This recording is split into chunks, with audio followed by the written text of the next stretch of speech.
Hello నమస్తే. Banakacherla project, అసలు Banakacherla project ఏంటి? ఈ యొక్క బనకచెర్ల ప్రాజెక్టు గురించి తెలుగు రాష్ట్రాల మధ్య వివాదం ఏంటి?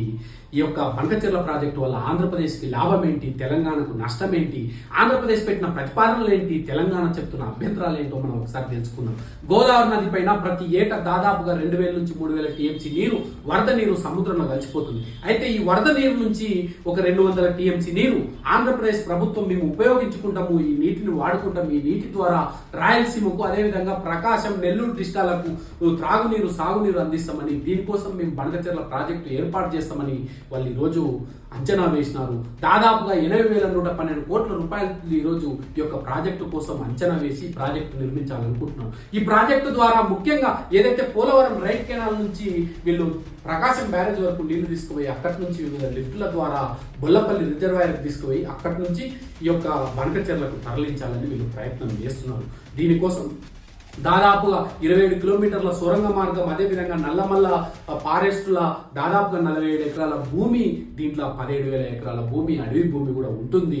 ఏదైతే ఇక్కడ మళ్ళీ ఈ యొక్క ప్రాజెక్టుకు సంబంధించిన పూర్తి స్థాయి పర్మిషన్ కోసం వీళ్ళు ఢిల్లీకి పోయి జలశక్తి శాఖ దగ్గర పోయి వీళ్ళ పనులు చేసుకుంటున్నారు. అయితే మరి తెలంగాణ రాష్ట్రం ఎందుకు అడ్డు చెప్తుంది, ఎందుకు వ్యతిరేకిస్తుందో కూడా మనం తెలుసుకుందాం.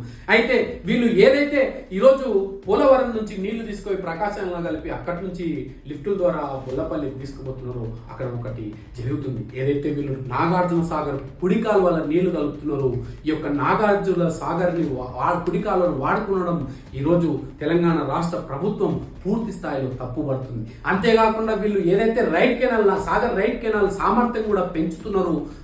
ఆ పెంచడం వల్ల ఈరోజు వీళ్ళు నిజంగానే గోదావరి నీళ్లు తీసుకుపోతుంటే మళ్ళీ నాగార్జున సాగర్ ఈరోజు రైట్ కెనాల్ కు సంబంధించిన కాలువ సామర్థ్యం ఎందుకు పెంచాల్సి వచ్చింది? ఈడ ఒకటే పెద్ద కుట్ర జరుగుతుంది. వీళ్ళు గోదావరి నది నీళ్ల పేరిట కృష్ణా నది నీళ్లు కూడా దోచుకుపోవాలని చూస్తున్నారు. ఈరోజు ఒకసారి మనం ఆలోచించినట్టయితే ఏదైతే శ్రీశైలం నుంచి వచ్చే పోతిరెడ్డిపాడుకు సంబంధించిన ఆ రోజు పోతిరెడ్డిపాడు ఒక టీఎంసీ తోటికే మొదలై ఆ రోజు వరద నీరుని తీసుకుపోతామని దాన్ని ఇప్పుడు దాదాపు 8 టీఎంసీలకు పెంచి ఈరోజు మన కృష్ణా నీళ్లు ఎక్కువగా తీసుకుపోతున్నారు. ఈరోజు వాళ్ళు దోపిడీ చేస్తున్నారు. ఈ విధంగా ఈరోజు మళ్ళీ సేమ్ ఇప్పుడు కూడా అంతే. ఈరోజు ఈ యొక్క నాగార్జున సాగర్ కుడికాలువ సామర్థ్యాన్ని పెంచడం వల్ల ఇప్పుడు మనకి గోదావరి నీళ్లు పోతున్నాయా లేకపోతే కృష్ణా నీళ్లు పోతున్నాయి కూడా మనకు అర్థం కాని పరిస్థితి. ఈ రోజు మళ్ళీ వాళ్ళు బొల్లపల్లి ప్రాజెక్టును కూడా వాళ్ళు 150 టీఎంసీలో లేకపోతే సామర్థ్యం ఎంతనైనా పెంచుకొని కానీ మళ్ళీ అక్కడికి నీళ్లు గోదావరి నీళ్లు పోతున్నాయా, కృష్ణా నది నీళ్లు పోతున్నాయా, అక్కడ ఏ నీళ్లు ఎంత ఉంది, లోతు ఎంత అని కొలిచే పరికరాలు కూడా ఏర్పాటు చేస్తలేరు. పక్క రాష్ట్రమైన మన రాష్ట్రం అనుమతి కూడా తీసుకోకుండా ఎలాంటివి లేకుండా వాళ్ళు ఏకపక్షంగా ఈ యొక్క ప్రాజెక్టు నిర్మించాలని కూడా ఈరోజు పోతున్నారు.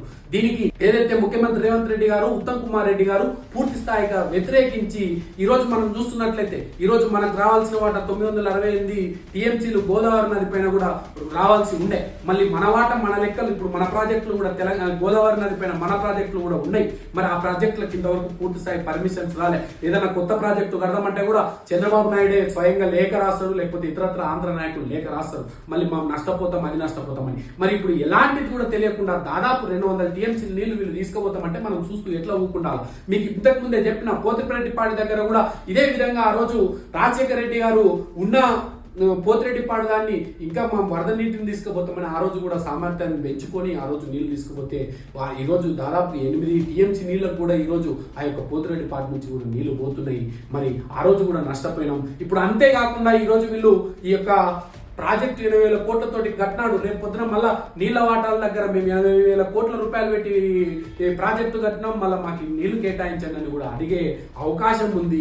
వీటన్నిటిని చూస్తే వీళ్ళు ఏదైతే ముఖ్యంగా గోదావరి వరద నీటి పేరిట తెలంగాణ రాష్ట్రం నుంచి నీళ్లు దోచుకునే ఒక పెద్ద కుట్ర అనే విషయం కూడా ఈరోజు మీ అందరికీ తెలియజేస్తున్నా. ఆ విధంగా ముఖ్యమంత్రి రేవంత్ రెడ్డి గారు కూడా ఏదైతే ఈ యొక్క ప్రాజెక్టుని ఎట్టి పరిస్థితులు ఆపాలని ముఖ్యమంత్రి రేవంత్ రెడ్డి, ఉత్తమ్ కుమార్ రెడ్డి ఢిల్లీకి పోయి జలశక్తి వాళ్ళతో, నీటిపారుదల శాఖలతో అందరితో కూడా ఈరోజు వాళ్ళు మాట్లాడి యొక్క ప్రాజెక్టుకి టెండర్లను పిలవద్దండి, ఆపండి అని కూడా ఈరోజు చెప్తే కేంద్రం కూడా దానికి స్పందించి ఆపింది. ముఖ్యంగా ఇంకో విషయం చెప్పాలంటే ఏదైతే ఈ యొక్క బనకచెర్ల ప్రాజెక్టు ఈ ఆలోచనలన్నిటికీ బీజం వేసేది ఇప్పుడున్న కేసీఆర్ గారు, ఏదైతే మాజీ ముఖ్యమంత్రి కేసీఆర్ గారు అప్పట్లో రాయలసీమని రత్నాల సీమ చేస్తా, రాయలసీమని మంచిగా నీళ్లు అందిస్తా అని కూడా చెప్పి లేనిపోని ఐడియాలు ఇచ్చినది కూడా ఈ యొక్క కేసీఆరే. ఈ యొక్క బనకచెర్ల ప్రాజెక్టుకు పునాది వేసింది కూడా కేసీఆర్ అనే విషయం కూడా ఈరోజు మీ అందరికీ తెలియజేస్తున్నా.